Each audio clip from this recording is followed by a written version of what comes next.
Welcome to Calm Nation.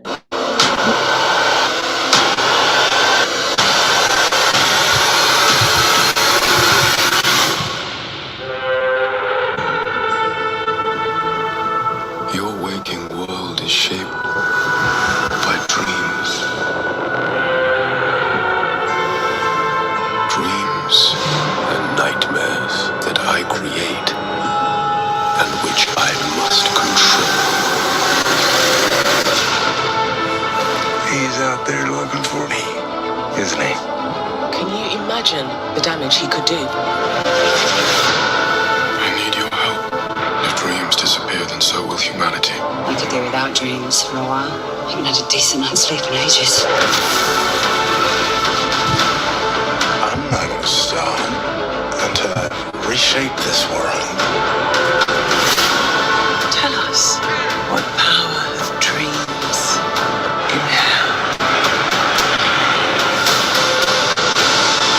I thought about giving up, but I have a job to do, and I do it. Things have changed. Your eyes will tell me everything. Every thought, every feeling. My creations do not walk amongst the living, killing mortals for pleasure. Oh, you don't think dreams can die? Let's find out.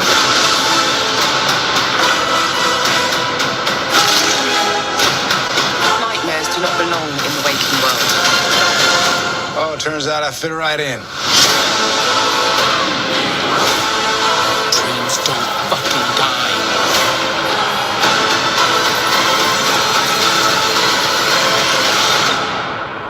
Mr. Sandman, bring me a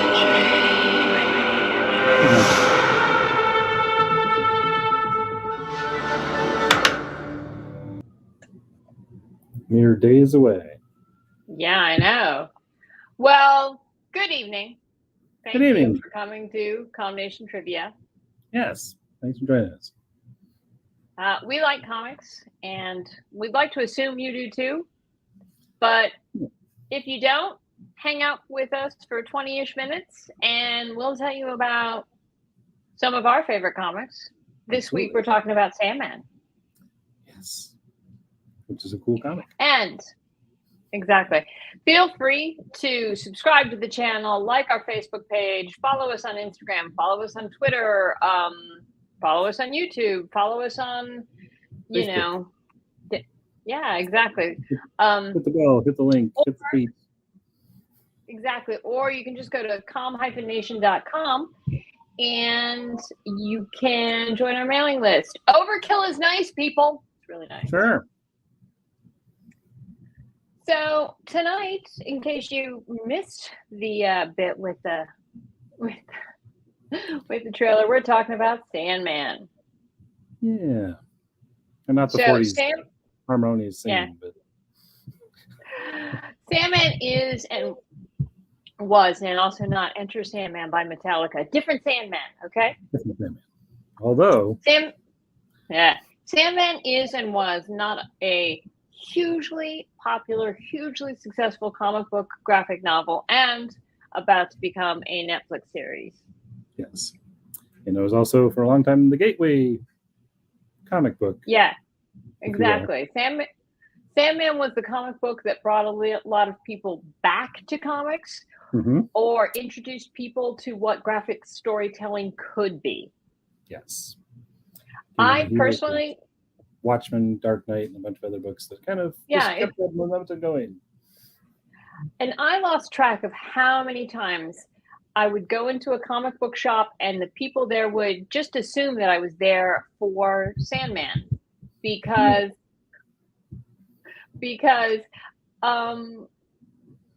Sandman was one.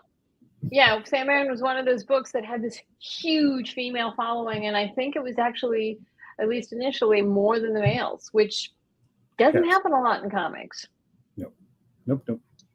Sandman was also a book that was popular in bookstores. It was popular in libraries, and it was just basically popular in a way that Superman and Batman kind of weren't. Yeah. Yeah. Sandman was cool, and Sandman was sophisticated. Right. But Todd and I liked it anyway.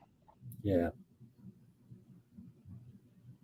So, if you want to play along with the trivia, you go to crowd.live/E3CFR, or you scan the QR code, or you don't play along and you just have fun watching it. There's rules. Here.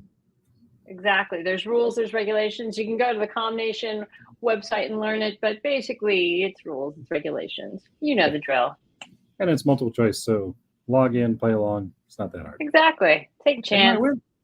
Dream dangerously. Exactly. Perchance to dream, perchance to sleep. Starting the countdown now. So DC Comics' first Sandman first appeared when?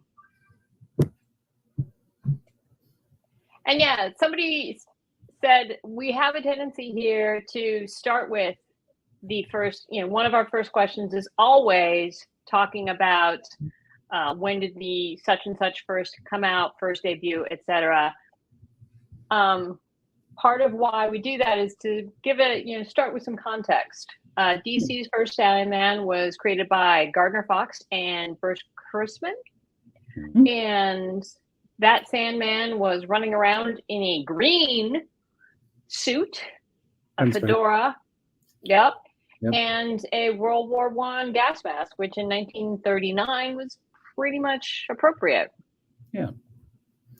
He was one of the original mystery men back when they were mystery men, because they weren't really superheroes. They were just guys who felt it was their job to go out there and fight crime. Do the good fight. Yes, indeed. Exactly. Yeah. So, the first Sandman was... Okay. A guy named... And my software is going to be super fun tonight. The kid's gone to sleep now. Yes, Wesley Crusher was not the first Sandman, but I would like to take a moment to just imagine a world where Wesley Crusher was the first Sandman, because that would be fun. It was Wesley Dodds, or Dodds, depending on who you ask, because it's kind of been both. Yeah, over the years, continuity sometimes had the S, sometimes didn't. But one of the things that I like about the Neil Gaiman Sandman is he doesn't ignore either of the previous Sandmen. This is an illustration from his run where he is explaining that the continuity. He is explaining that both Wesley Dodds and all other Sandmen, they're all interrelated. Yeah, that's kind of there's cool. A connection. There's a through line, as it were. Mm-hmm. They worked in. He's paying attention. Mm-hmm. Now, the second Sandman, that was a Jack Kirby and Joe Simon. Yes. Years after they worked together on things like the original Captain America. Yes. And the first Sandman, as we said, basically, suit, fedora, etc. This guy was red and yellow, the whole thing. I don't remember if this one who had the sidekick Sandy, or if they both did or whatever, but this one was much more traditional of a superhero. Yeah, actually, it was the original Sandman who eventually changed out of the fedora and suit into kind of the classic purple and yellow suit that had the sidekick Sandy. But again, this time had the sidekick demons. Yep. Who doesn't have a sidekick with demons? I got a few hanging around, but There you go. There we go. I think he used to be married to one. Ew! Anyway. Okay, and the second Sandman, the Kirby Sandman, featured who?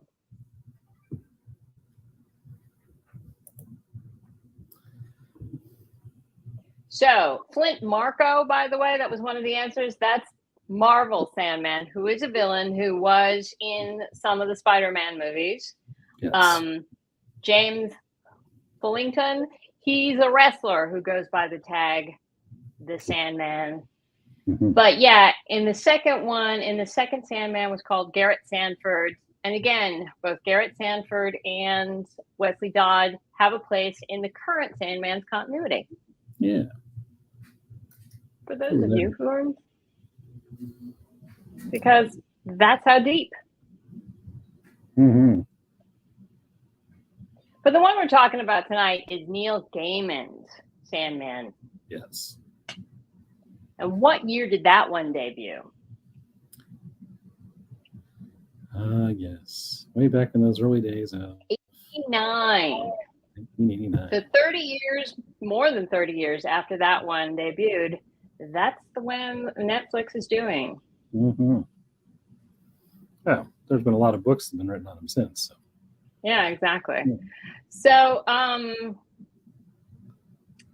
Gaiman, he was apparently friends with Alan Moore, and previous to writing Sandman, he had done Black Orchid. Mm-hmm. But Again, apparently another 70s character. Mm-hmm. Yep. But then editors came and said, "Hey, we want to know what else would you like to do?" Yeah, if you could work on a DC character, what would you do? And this is what he came up with. Yeah, there you go. Poof. Like magic. Now, Sandman has a full family, full of awkward family dinners. Mm-hmm. Talk about your siblings with all sorts of issues. Just in case you think your Thanksgiving's a little rough. His family has endless issues. Yeah, his family's called the Endless, and much like Snow White and the Seven Dwarves, there's 7 members of his family. The Eternals, by the way, that's the Marvel movie that came out. Mm-hmm. The Everlasting is the name of a science fiction book series about some everlasting characters. And the Exiles are a group of, I think they're X-Men. Yeah, they're various mutants. Ironically, they're mutants from alternate timelines that ended up in the current main Marvel timeline. Got that? So, yeah. Got that? And ironically, Neil Gaiman wrote an Eternals book once, too. Exactly. In case you're ever wondering how Neil Gaiman does a more traditional superhero. But the family is the Endless. And which of the following isn't a member of the Endless?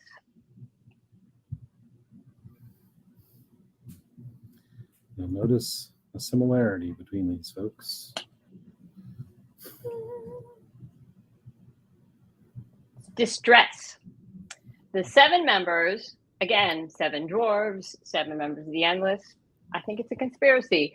It's death, delirium, despair, destiny, destruction, and dream. Right. And the main character we see. Yep. In the Netflix series, Tom Sturridge is Dream.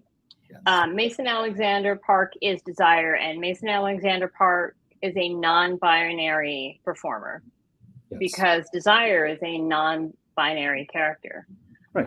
Desire appears as whatever your heart's desire is. Mm-hmm.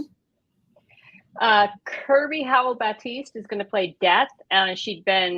Before she'd been in The Good Place, she'd been in Barry, she'd been in Killing Eve. And Donna Preston is the actress who is playing Despair. And she's known primarily for her comedy roles, so that should be fun. And yes, Delirium used to be Delight, but then bad things happened. And if you want to know more about that, you should read the book. Yeah. So we're not giving away all the secrets. Exactly. Now, Destiny was not created by Neil Gaiman. No. Where was Destiny's first appearance? Weird Mystery Tales in like 1972. Yep. Destiny was first created by Marv Wolfman and Bernie Wrightson, and he's Destiny. He's got the long robe, gray or brown, depending on. He's got the book, which is sometimes called the Book of Souls, sometimes it's the Cosmic Log, but obviously it's the book that controls everything. Yeah, and he's apparently, but ironically, he's not yet cast in the Netflix series, but he is very, very powerful. I think it's destined that he'll show up eventually. Yeah, that. Or is that density? Okay. Now, every member of the Endless has their own realm. I think Destiny's is the Garden of Forking Ways. There's an R in there. But Sandman's realm is called the Dreaming. And this is where you go when you dream. It's not a place of nightmares. It's just where you go. There's nightmares there. There's happiness there. It's just where you go when you dream. Right. And again, it ties back to potentially Garrett Sanford's time when he was a Sandman too. Mm-hmm. But you got to read the book to find all that out. So exactly. Or at least watch the TV show. Exactly. If they explain that. In the Sandman, who rules hell? No, it's not my ex-wife. Isn't it though? So you remember that TV show, Lucifer? Yes, no, maybe? Yeah. The one was on Fox and then moved to, ironically, Netflix. Yes. So that show was Lucifer. Lucifer is who rules hell, and that Lucifer was loosely based on the Lucifer from the Sandman comics. Lucifer ended up getting his own comic series, and then his own TV show. And then but while I think there was some similarities with some of the overarching structure, there isn't a great comparison with the Sandman. And Hollywood took the concept of the devil decided to leave hell and go play in LA and ran with it. Yeah. And that was the show. Makes sense. So Lucifer, the character Lucifer, if you remember the movie Constantine, the character of Lucifer did appear in that, and I believe Lucifer made a cameo in the Arrowverse. Yes. Yep. And that Lucifer was actually the same one from the Lucifer TV show that they had before. However, in this new one, as you might have picked up from the trailer, Lucifer looks a little different. But that's okay. A little bit. Yeah.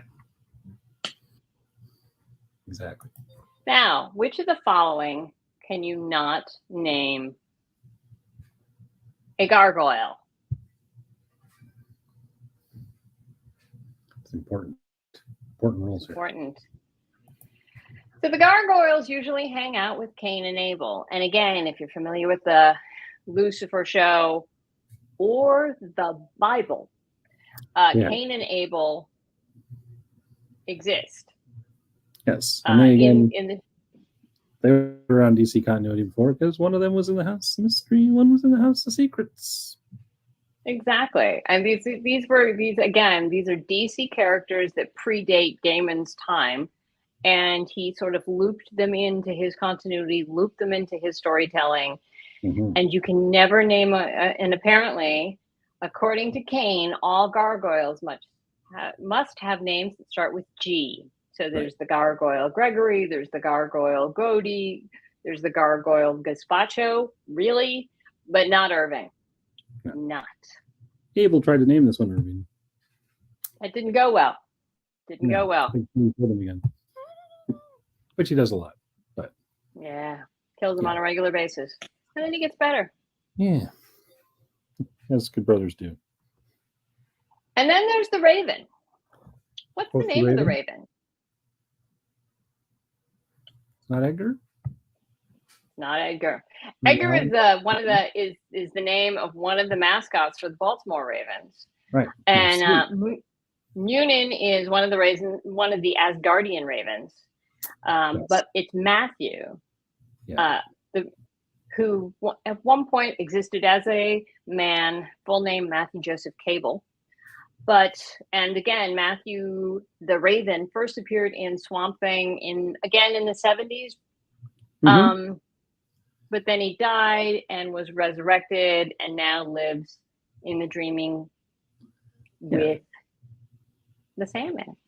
Mm-hmm. And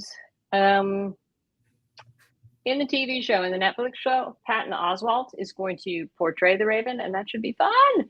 Yes. If you pay close attention, you can hear his voice in the trailer. And then there's the Corinthian. He's not a nice guy. You saw the Corinthian in the trailer. The Corinthian has an extra set of teeth. Mm. The Corinthian. You've heard the old expression of your eye teeth? Yeah, I know. The Corinthian has an extra set of teeth in his eyes, which is why he's wearing sunglasses a lot. Yeah. Kind of creepy. Yeah, super creepy. In the Netflix series, Boyd Holbrook will play the Corinthian, and you might know him and his work from, he was in Narcos, he was in Shadow of the Moon, and I can't think of anything else he was in, but oh my God, there's nothing more creepy than a guy with teeth for eyes. Teeth for eyes. Not a good look. Not a good look. Yeah. Thankfully, most of the time I think he'll be wearing the shades. So, in the beginning of the book, and it looks to be in the Netflix series as well, there's some summoners that are trying to capture Death, but accidentally they grab Dream. Right. Which book are they using?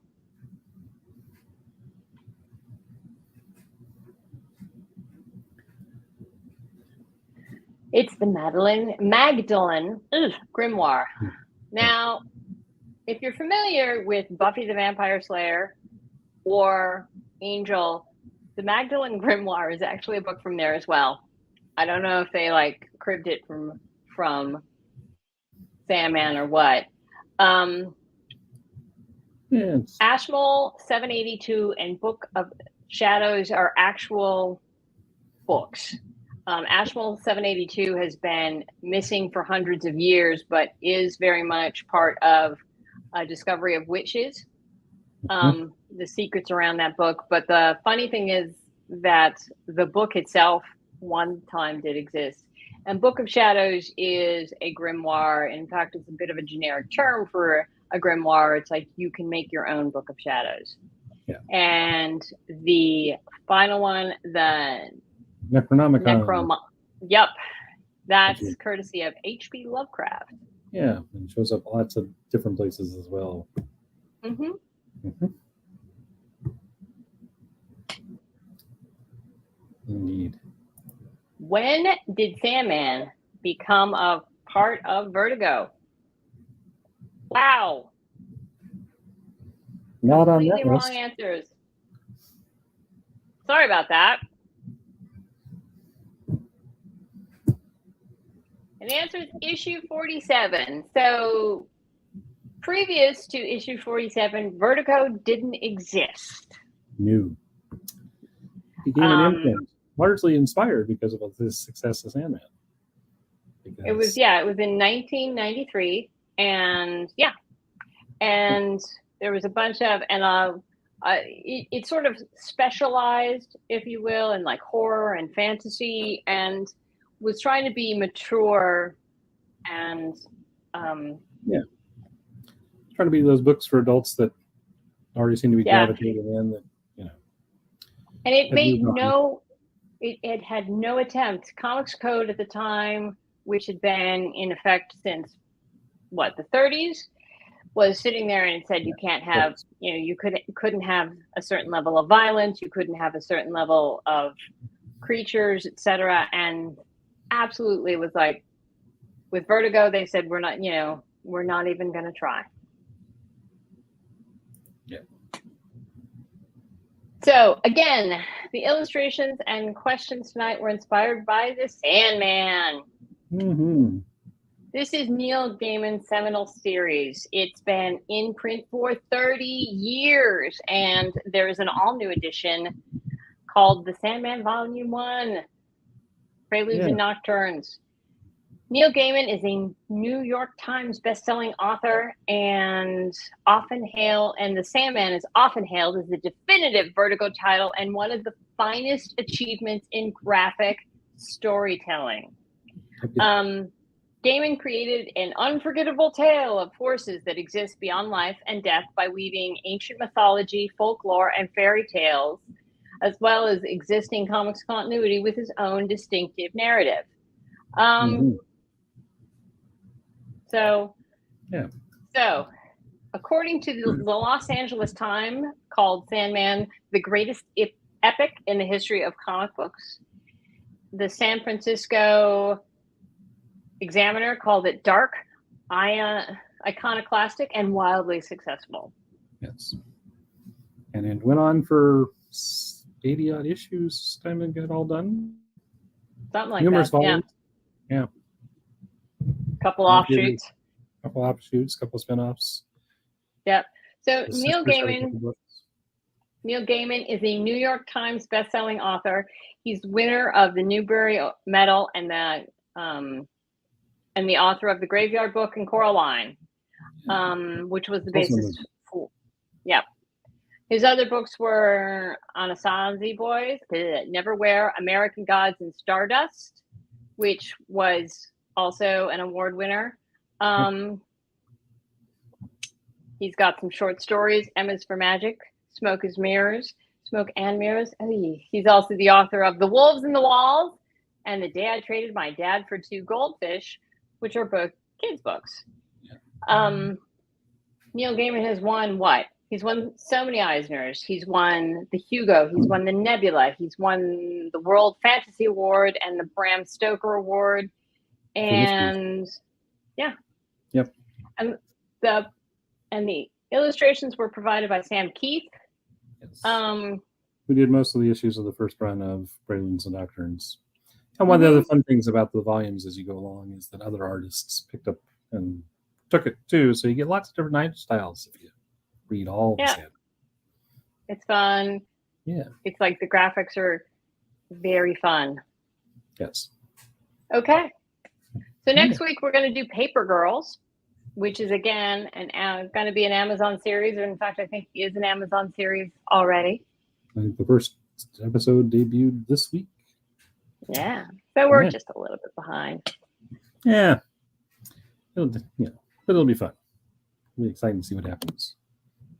And the winner is Jess. I'm sorry. The winner is JJ. Yeah. Although Jess snuck in.